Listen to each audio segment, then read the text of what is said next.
we all good here? Yeah.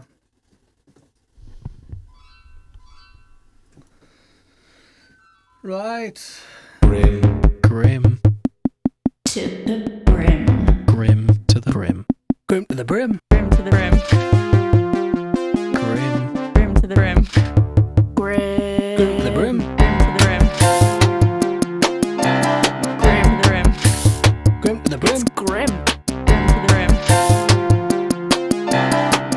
Still grim. Grim to the brim. Brim to the brim. Grim to the brim. Grim. Brim to the brim. Grim to the brim. Grim.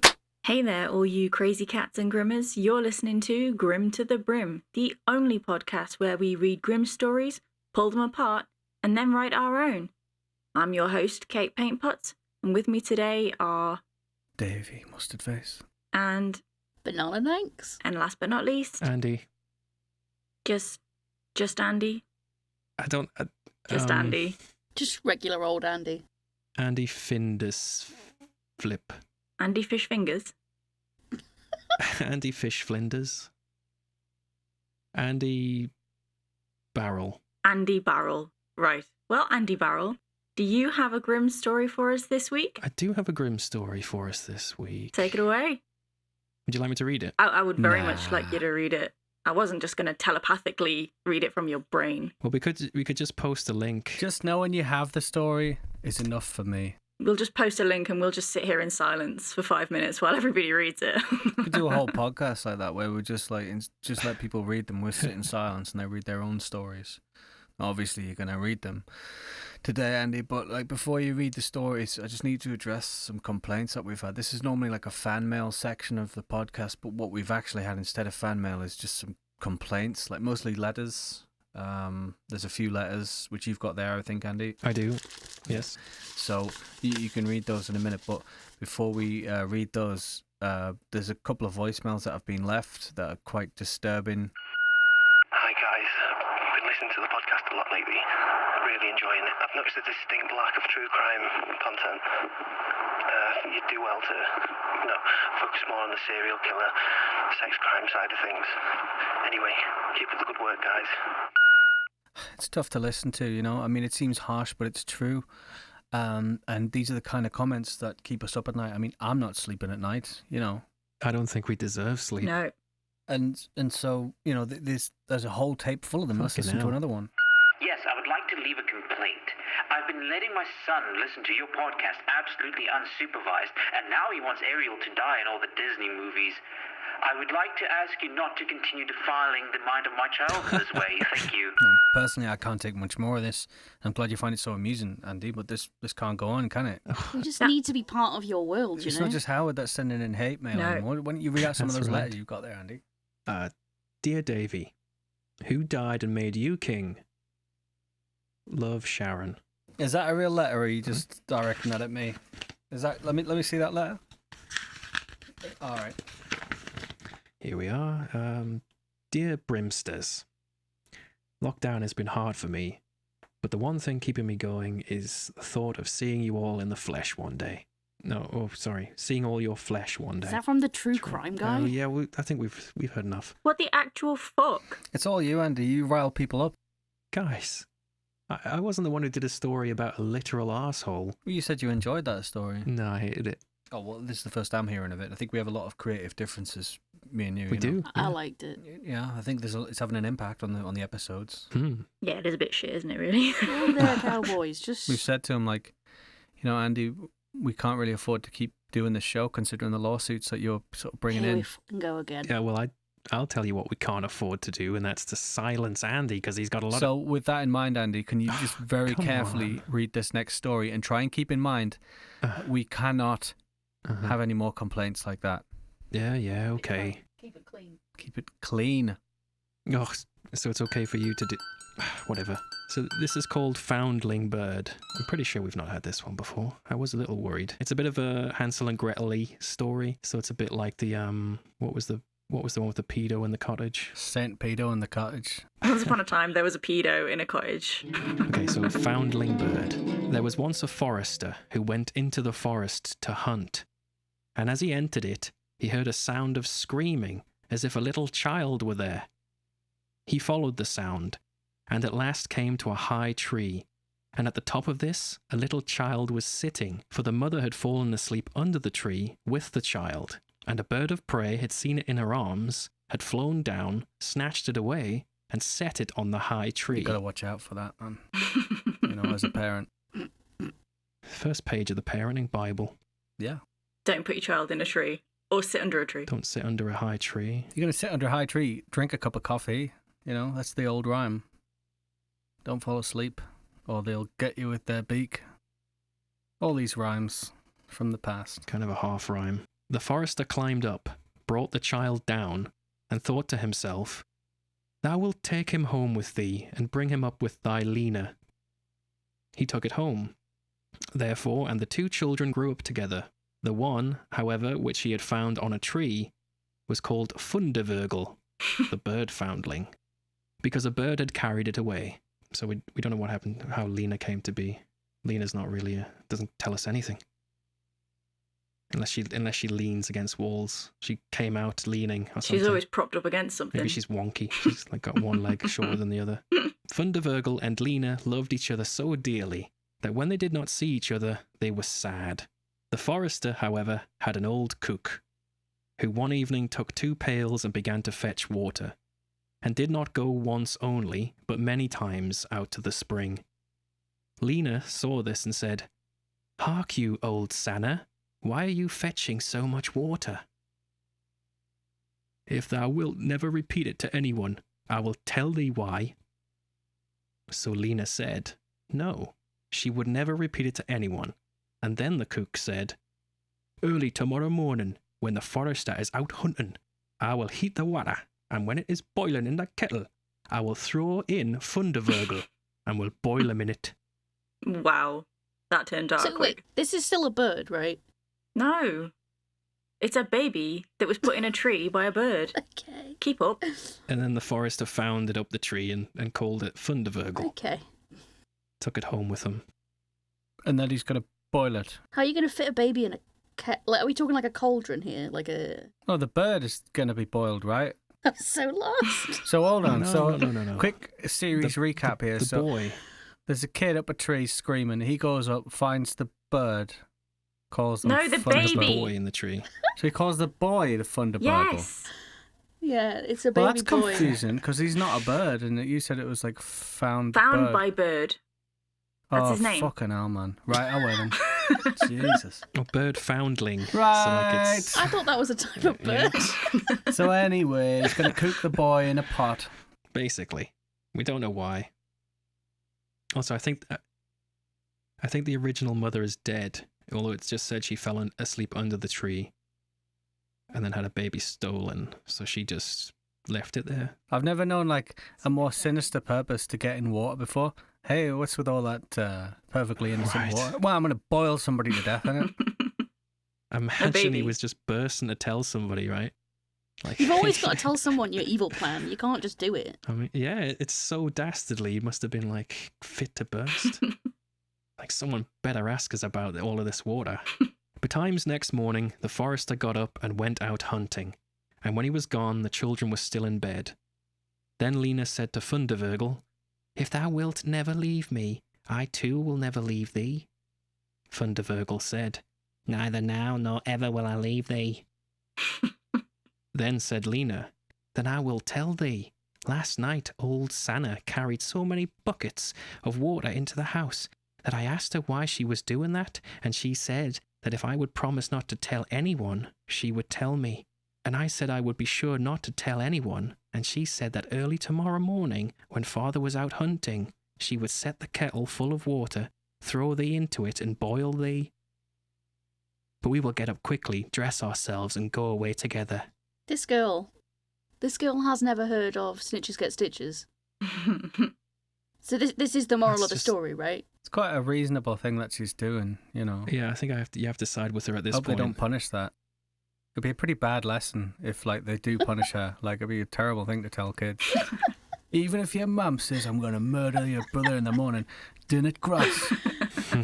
Be a good lad. Lesson learned. Teach that in school. I mean, they haven't specified why they wanted to boil him in the first place. Maybe he grassed on one of the other kids, you know? He was a reed grass. There must be kind of an implied, like, idea that he is sort of half bird or something. Maybe that's part of, like, the legend of the original nugget of the story. He was found up a tree, and so they thought he was like a half bird. And so this cook is just like, sees him and is like, Well, I love eating I'm going birds. to boil that. So half bird's probably Yeah. like half as good as eating a bird. So I'm going to go. I'll roll those dice. I mean, when this baby talks. So there's the little clue for you. Mm. They're grown up Yes. now. They're like children, I think. They're not babies anymore. They're not two babies having a conversation. This is like sometime Babies later. in a tree. Like, you're right, mate. Read the papers today. And they're just trying to, like, waddle away or roll down the hill away from this cook before he gets them. The two children therefore got up, dressed themselves quickly, and went away. When the water in the kettle was boiling, the cook went into the bedroom to fetch Thundervergel and throw him into it. But when she came in and went to the beds, both the children were gone. Then she was terribly alarmed, and she said to herself, "What shall I say now when the forester comes home and sees that the children are gone? They must be followed instantly to get them back again."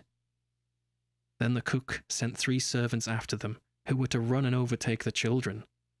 The children, however, were sitting outside the forest, and when they saw from afar the 3 servants running, Lena said to Thundervergel, "Never leave me, and I will never leave thee." Thundervergel said, "Neither now nor ever." Then said Lena, "Do thou become a rose tree, and I the rose upon it." When the 3 servants came to the forest, nothing was there but a rose tree and 1 rose on it, but the children were nowhere. Then said they, "There's nothing to be done here." And they went home, and told the cook that they had seen nothing in the forest but a little rose bush with 1 rose on it. Then the old cook scolded and said, "You simpletons! You should have cut the rose bush in 2, and have broken off the rose and brought it home with you. Go and do it at once." They had therefore to go out and look for the second time. The children, however, saw them coming from a distance. Might be starting to recognise the theme now. Then Lena said, "Thundervergel, never leave me, and I will never leave thee." Thundervergel said, "Neither now nor ever." Then said Lena, "Then do thou become a church, and I'll be the chandelier in it." So when the 3 servants came, nothing was there but a church with a chandelier in it. They said therefore to each other, "What can we do here? Let us go home." When they got home, the cook asked if they had not found them. So they said no, they had found nothing but a church, and that there was a chandelier in it. And the cook scolded them and said, "You fools! Why did you not pull the church to pieces and bring the chandelier home with you?" And now the old cook herself got on her legs and went with the 3 servants in pursuit of the children. The children, however, saw from afar that the 3 servants were coming, and the cook waddling after them. Then said Lena, "Thundervergel, never leave me, and I will never leave thee." Then said Thundervergel, "Neither now nor ever." Then said Lena, "Be a fish pond, and I will be the duck upon it." The cook, however, came up to them, and when she saw the pond, she lay down by it, and was about to drink it up. But the duck swam quickly to her, seized her head in its beak, and drew her into the water. And there the old witch had to drown. How big is this duck Yeah. beak? Isn't that what happens to you when you get a bit stressed out? I don't turn into a church. Not regularly. Oh, you should give it a try. It's a real problem Ooh. if it's involuntary. Is that the end of the story? Almost. There's one more line. And this is the best part. Then the children went home together and were heartily delighted. And if they are not dead, they are living still. The end. That's a really good definition of not dead, living still. That's as close to happy ended as you'll get. It's like if we don't have proof that they're dead, then we have to assume they're still living, even now. If they're not dead, they're definitely still alive. story made like about as much sense as Naked Lunch. It was just insanity for me. I mean, I don't know if I'm. It was just madness. The beginning of it, I was just like, Abstract. I couldn't make head or tail of it. It It was was. very simple. I got it. Right until they turned into a church and a chandelier. How? You were okay with the rose bush. No, I wasn't okay. Church was a step too I mean, far. that's an organic thing, isn't it? You could almost imagine. No, you I could- just thought that she was just like hiding behind it, like blending in, you know, pretending to be part of it. Right. And then when it was like, oh, I'll be a church and a chandelier, and I was like, what? I don't. She was about to drink the pond, and then the duck came at her. And got her whole Yeah. head in its beak. The cook is only revealed to be a witch at the very end of the story. So, like, we had no idea that. Like, how did she know that these kids were able to transform? Because she seems to be like, what, you saw a rose bush? Obviously, it was the kids. Was she not the one transforming them? Why would she do that? She got drowned by them in the end. Maybe it's just the rest of the servants were a bunch of idiots. The kids weren't turning into anything. The little girl was just like, you be a church and I'll be a chandelier. And he just stood there with his hands above his head, like his palms, like it's like a steeple kind of Woman was thing. just like, I literally saw a church and a chandelier. And the servants just like totally. And the witch is just like, you idiots, they are standing there pretending to be a church and a chandelier. They've just, you know, she's just got like her hands out pretending I to be was chandelier, like drowned in a twinkle, lake. twinkle. You idiot! That was just a person lying on the floor going. Woo. Just swishing around, yeah, on the floor. You're drowning him. Wasn't a duck. It was just a little girl going, quack, quack. Then we might have a few witches listening. Shout out to the witches. No, they eat kids for fun. Big shout out to the witches. Big, can I get a shout out to my friend Witch? Big shout out to Elsie, sitting at home making ghost train noises. We'll throw Let's back. not us forget Jen, though, because she's still Jen's alive. back, and she's been in a bit of a strange mood, but she's still prepared to give us a little bit of harp, you know, to enhance our stories. You've allowed her outside of the top just for this. Yeah, we What's should- harpening, Jen? Hey, Jen, what's harpening? Well, I think that's how she laughs. That sound we just heard. It's either laugh or despair. Hard to say. I've definitely noticed a slightly more frantic way of playing the harp this week. I think the bees or the wasps have really screwed with her brain a little bit. You know, she's not quite herself. Yeah, but she's definitely distressed. I don't think she's been sleeping. So that's why you may notice a slight change to the tone of her usually quite peaceful harp playing this Or week. is it in anticipation of the second story? Yes, I heard about this second story, but you see there's a bit of a twist. We're going to pick an accent out of the hat, and I'm going to read the story in that accent. Tell us how many different accents are in there. Oh, there's at least 7. Did you? 7. That's all the main ones covered. Wow, it just says Irish. Just, what, like Southern Ireland or Not northern. 'cause I'll just choose a random Irish accent. Whatever you can I manage. suppose. Right. Okay, here we go. This story is called The Ungrateful Son.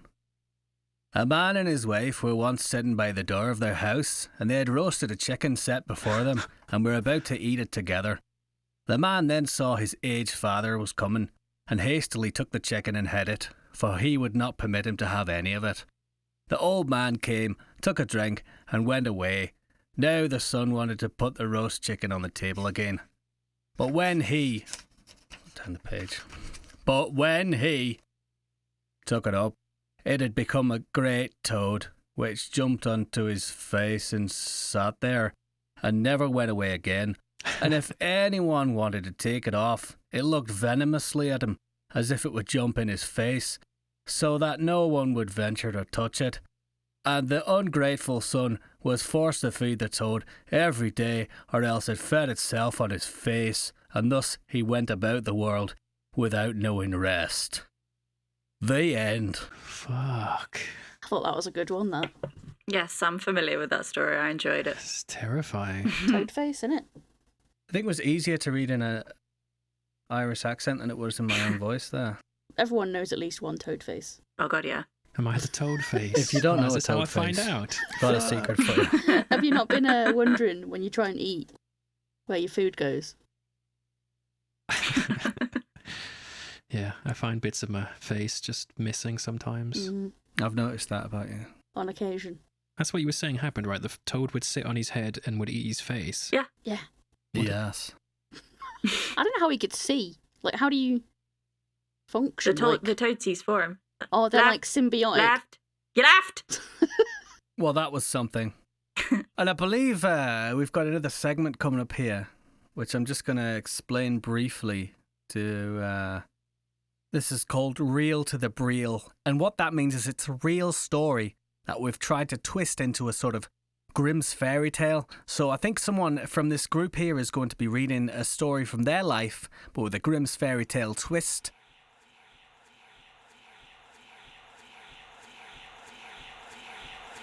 Reel to the Breel. I believe it's Kate Paintpots. Certainly is. Why don't you just go ahead and read that story that you've got there? All right, I will. My reel to the breel this week is called The Jade River. Once upon a time, in the small, picturesque hamlet of Staffendorf, there was a beautiful river of jade green. The river belonged to the Queen of the Nymphs, and she protected it fiercely. Thus, the village folk never dared drink from it, nor did they swim in it, for fear of reprisals from her. Now it happened one day that a band of travellers came upon the river on the outskirts of the village and decided to set up camp there for a time. The merry group comprised of 2 grown-ups and 4 children, all little girls, dressed gaily with ribbons in their hair. The little girls squealed in joy at the sight of the beautiful river and at once set about playing and swimming in it. The Nymph Queen was enraged, and she cast a silent curse on the little girl who dared to drink her beloved water as well as swim in it. After a time, the grown-ups called the children for supper. The girls were exhausted from their merriment, but happily joined their parents in the slow walk to the village, whereupon they would find a tavern in which to eat. The village had but one tavern, which was quaint, but homely and very well kept. The tavern keeper welcomed them in and sat them at a cosy table by a roaring fire, whereupon they ate their happy feast. It was at this time that one of the children, the little girl who drank from the river and thus been cursed, complained of an upset stomach. The parents waved her away and thought nothing of it until the child suddenly emptied her stomach of its contents all over the supper table. The tavern keeper rushed over to their aid and immediately cleaned up the mess. They sat down again to eat. Nice. Just as they swallowed their first spoonfuls, the little girl again voided her stomach. Immediately. The parents became increasingly frustrated, and the mother took the little girl by the hand and escorted her in the direction of a privy. Not a second had they been standing, however, when the little girl spewed forth an enormous stream of vomit which showed no signs of stopping. The mother rushed her through the tavern by her hand, attempting to make for the privy as quickly as possible, but all the while the little girl could not stop vomiting, and the tavern was slowly starting to flood with it. The tavern keeper and the stable boy were wildly rushing around with buckets in which to try and scoop up the rising fluid, but they found it was so acidic it dissolved the buckets almost instantly, and they were at a loss as to how to alleviate the situation. As the river of vomit reached nearly to the windows of the tavern, the patrons, who up until that point had been enjoying their evening, started climbing upon tables and trying to make for the door in haste. The tables dissolved under their feet, and those that weren't drowned in the sea of vomit found themselves slowly, agonizingly dissolving from the feet upwards as the acid made short work of their bodies. The tavern din turned to screams and the sounds of hard bones turning to liquid. Those lucky enough to still be alive were barely so, using the slimy mess of bodies as a makeshift raft in order to escape. The walls slowly folded in on themselves, their structure finally giving way to itself and collapsing on the remainder of the living. The Nymph Queen watched, satisfied, but she did not lift the little girl's curse. The girl, along with the other children, their parents, and all of the village folk, were melted by the acid, and not a one survived. The death vomit spread throughout the entire village, killing all in its path, until nothing remained of Staffendorf but the jade green river. The end. Wow. I remember that story. I don't think I've had the pleasure of hearing that before. Okay, so when me and In Ali were its little, normal form. our two best friends, Sam and Emma, our parents took us, all of us. We had a caravan in Staffordshire, Stafford-Dorf. and we all went to the caravan, and we were playing in the river trying to catch fish. And Sam saw a fish. We had like little nets, and she saw a fish, and she just jumped in the river. I think she surprised herself. She just jumped in the river up to like her shoulders, and she swallowed a mouthful of river water. And then she was fine until the evening when we went to the pub for our dinner. And she was like, "Oh, I don't feel very well. I think I'm going to be sick." So my mum took her to the toilets, and they barely got away from the table before she just spewed all over the carpet of the pub. And so the barmaid like was cleaning it up, and every time Mum was trying to get Sam closer to the toilets, she was still just spewing her guts up everywhere, like all over the carpet. Like projectile It was just like vomit. it was projectile vomit, Jesus. like one long stream.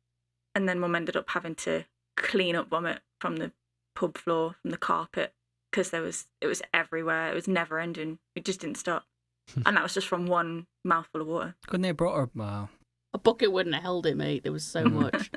It was just the delay between drinking the water You know, and then going. the first time that I eat before the podcast recording, is the one that you tell a story about a little kid projectile vomiting. I feel like I speak on behalf of the listeners. This is disgusting. Wow. You're all Please disgusting. submit all complaints in written form. So that we can promptly ignore them. Because in the story, like they fed her again after she'd been sick once. That definitely didn't happen, right? No, she didn't eat. She couldn't keep It anything wasn't down. like, oh well, that's all up now. It's all out. Are you It's still all hungry? on the carpet. She couldn't Sit keep back anything else down. down. No, It's she always couldn't better stop. out than in. Get it out. She couldn't stop vomiting. She vomited for a good hour, constantly. And we were only like 9 or something, so she had a really small stomach, you know, in the grand scheme of things. And she just couldn't stop throwing up. It makes you think, doesn't it? Was someone sneaking some more in there? So what's the moral of the story, though? Don't drink river water, surely. Don't drink river water. Yeah. Is there another? Could there Don't be have another fun. moral? Right. So it's not like don't piss off nymphs. No. Or... There is that as well.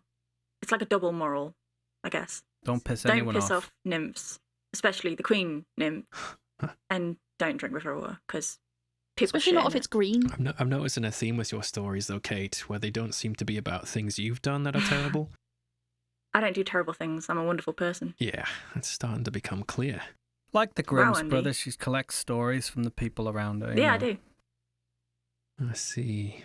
We can do that, can we? Yeah. Gonna, You can't. like, No, Everyone yeah. else can. It doesn't literally have to be about you. Mine was about my brother, you know. Yeah. Mine was about my train situation, I so, you know. suppose. Yeah. I mean, that was personal. I kind of can't actually think of any funny situations that have happened to me. That's the challenge. Like maybe one thing, but I don't know if I could make a story out of it. It's just a one-line kind of deal. Well, hold it in your brain for now. So you go do the outro. Okay. Face the mic properly. So that was Grim to the Brim. A little bit too I short for don't an know what outro. you A want. little bit too literal. Like, That was grim to We the brim. know it I was. agree. Those stories were certainly grim to the brim. And we will be returning to you with more despair-filled stories in which we all turn despondent at the end. In 2 weeks' time. it's been a good time, and just gonna go. See you then. Off you go. I am apoplectic with. There's one person on there who's the most boringest prick I've ever heard in my life. What an absolute bellend. I hope you know I have written to the internet to get your channel removed. If I were you, I'd just fucking give up. Join us next time.